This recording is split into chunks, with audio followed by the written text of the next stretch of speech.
Mark 10ஆம் அதிகாரம் 29ஆம் வசனத்திலிருந்து வாசியுங்க.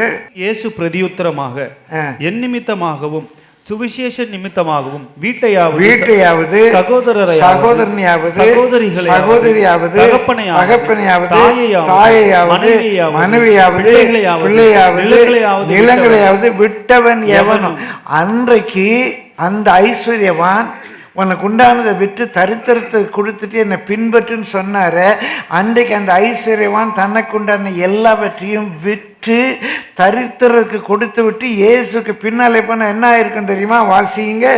இப்பொழுது இம்மையிலே துன்பங்களோட கூட நூறத்தனையாக வீடு அவரை பின்பற்றுவதனால நெருக்கங்கள் இருக்கலாம், தலைசாக்கி இடமில்லாமல் இருக்கலாம், துன்பங்களோடு கூட நூறத்தனையாக வீடுகளையும் சகோதரரையும் சகோதரிகளையும் தாய்களையும் பிள்ளைகளையும் நிலங்களையும் மறுமையிலே நித்திய ஜீவனையும் அடைவான் என்று. அன்றைக்கு அந்த ஐஸ்வர்யவான் மாத்திரம் ஆண்டருடைய வார்த்தைக்கு கீழ்ப்படிந்து அதை எல்லாத்தையும் விட்டுட்டு போயிருந்தான்னா, ஒரு வீட்டை வித்தவனுக்கு 100 வீடு இந்த இம்மையிலே கிடைச்சிருக்கு. கரங்களை தட்டி கர்த்தரை ஸ்தோத்திரிங்க.